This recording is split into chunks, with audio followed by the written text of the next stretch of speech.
Welcome to TMS Insights, the May edition, with Jeremy Hook and a wounded Ben Clark from a shoulder operation, but still here hard at work and ready to bring you what's been a busy couple of weeks to start the month of May, Ben. I mean, we've had a lot of news, and obviously the market's had a sell-off, bond market related overall, that's caused quite a few concerns. Yeah, I think it's been a pretty sharp correction, and as you often find, the corrections occur when you least expect them to. I mean, everyone had their eye on that 6,000 psychological level, and we got within a whisker of it, and then of course a 7% pullback. I would say that in rising markets, normally sort of 5 to 7% corrections are the most that you'll see on the way up, and we feel that things are starting to settle down, and this may there's a bit of value starting to creep back into the market. But also we wanted to bring to clients' attention what's going on in the bond market, which I don't think's something that everyone necessarily sees that well. No, and it's a really important thing. I guess if you look at the longer term history here, we've been on a bond market rally for probably 30 years. And with rates having gone down so much, that means bond prices go up. Now, what's going to happen at some stage, and we can't be precise on timing, is that that's going to revert back. Interest rates are going to go up. That's right. And that's going to cause a sell-off in the bond market. And when it happens, even though we know at some stage it's likely to happen, it's not going to happen in an orderly fashion. That's right. And I think, sort of when clients are sort of thinking, okay, well, what does that mean for equities? The most immediate sort of implications of a sell-off that we've seen, and we'll just put up a graph here of the Australian 10-year bond yield, so not the price of the bond, but the yield that bond is paying.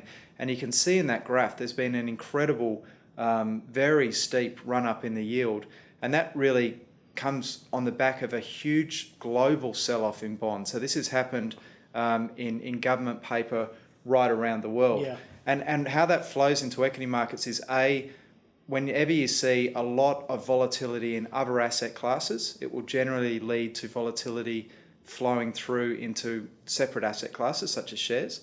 Also, the risk-free rate that we use to help value companies has risen, and therefore valuations should potentially pull back. And thirdly, of course, a big global hedge fund that could only get 2.2% in Australian government debt a couple of weeks ago and can now get 2.9%. Well, the relative attraction of CBA or Telstra's dividend yield is a bit less, and therefore the share price can come under some pressure. However, it does feel like the last couple of nights we have seen some resumption of buying in bonds around the world, and subsequently yields are falling again, and the markets seem to be settling down, and we think will continue to settle down. Yeah, I think, and the thing that happens when you see a bond market unwind is it will throw up opportunities in the share market. Short sell downs we like to see as potential opportunities to be able to buy good quality stocks at better than normal prices. And so that's why when we talk about the need for asset allocation and keeping cash, it's really on a positive level, because it gives us the chance to take advantage of opportunities that things like this bond market volatility can throw up. Ben, in all of that, we've had a busy week with the banks reporting. So right. We saw Westpac, ANZ, Commonwealth and NAB. Yes. And we really thought the NAB numbers, though they've gone into a trading halt ahead of a capital raising, look really quite interesting. Yeah, and this is the other reason our market has fallen. International equity markets have held up quite well during this bond market sell-off. Our market hasn't held up quite so well, and half of the fall in our market has actually just been the four banks falling. And that's been a weaker than expected result from Westpac, a flat result from a trading update from Commonwealth Bank, which was a bit weaker than expected. And these banks were trading on sort of premium earnings multiples, and hence a pretty decent sort of sell-off in that sector. NAB, though, which has been the ugly duckling sort of for quite some time, has made some quite positive initiatives, had the best of the earnings growth in the season. And this capital raising, 2 for 25 rights issue, we'll see the stock when it relists on Tuesday, potentially is the not only best value but the highest earnings growth of the four big banks. Yeah, and I really like what the management are doing at NAB. NAB has long traded at a discount to its peers. At the moment, it's roughly on a P of about 12 times forward earnings. compare that to CommBank at 14.5, even after this sell-off it's had, still quite a big discount there. Yeah.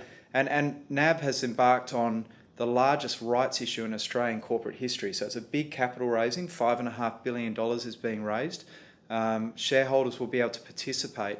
But the main thing that they're doing is they're actually going to offload their UK assets into a new company, which will be spun off to NAB shareholders.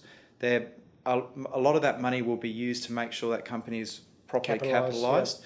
Yeah. And it's going to make the NAB headline stock a much cleaner, simpler vehicle, which the market has just been begging for the last decade as it's underperformed. And I think, although it's not, the greatest solution, it's better than doing nothing, and it's good that they're getting on and with it and doing something. So I also think Tuesday could be an interesting day if you're not in NAB to participate in what has been the worst of the big four performing banks.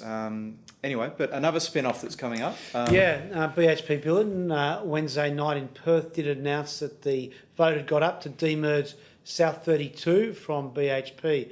That means on the 15th, Friday, the 15th of May, will be the last day BHP Billiton trades come entitlement to the South 32 shares.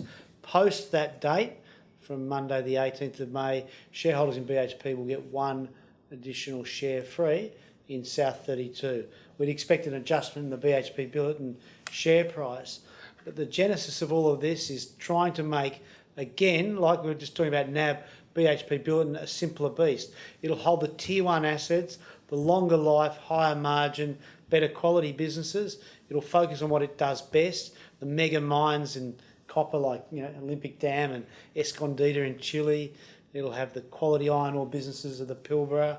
It's going to be big in the petroleum and energy games through the Gulf of Mexico and Northwest Shelf. So it's some exciting stuff, Ben. And BHP as a business, this is a time when I think that they're not obviously enjoying the best of the cycle in the resources, but there's a good time to focus on the things that you have as your better assets, your trophy assets, and spinning off the rest. So South 32, I don't think we're going to want to be longer term holders of.